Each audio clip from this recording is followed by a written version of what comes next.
Araşdırmalar göstərir ki, təfəkkürün birinci təsiri insanın ruhi halınadır. Təfəkkür eləyən, əlbəttə biz bayaqdan bəri dediyimiz məsələlər üzərində təfəkkür eləyən, düşünən, yəni Allah və onun qüdrəti haqqında düşünən təfəkkürdən gedir söhbət. Yoxsa nəuzubillah şeytanın vəsvəsəsi ilə ağlımızda, qəlbimizdə meydana gəlmiş təfəkkürdən deyil. Deməli, xoş təfəkkürün birinci təsiri bizim mənəviyyatımızın paklaşmasına təsiri olur. İkincisi, təfəkkür imanı möhkəmləndirir.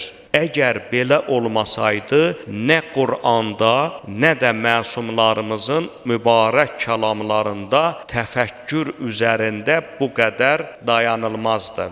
Şəxsən araşdırmalar göstərir ki, ibadətlər içərisində ən çox hədislər nəql olunub məhz təfəkkür mövzusunda və gecə namazı haqqında.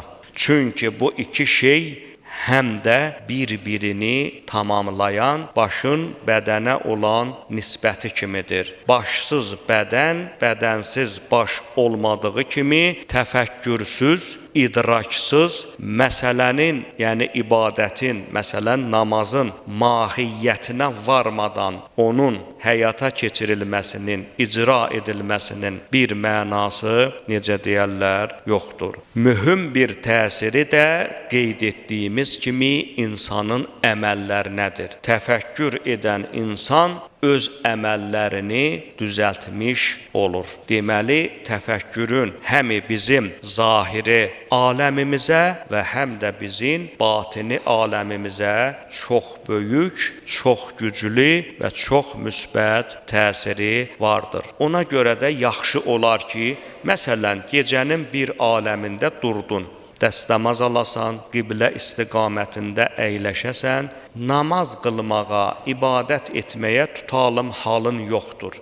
Əyləşib Allah və onun qüdrəti haqqında düşünəsən. Bayaqki hədis, hansı ki biz onu Peyğəmbərimizdən nəql etdik, nə buyurdu?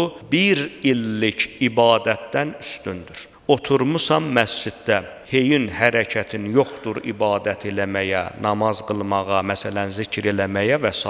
Ancaq düşüncələri yüklə Allah və onun qüdrəti haqqında Peyğəmbər buyurur ki, bir illik ibadətdən üstündür.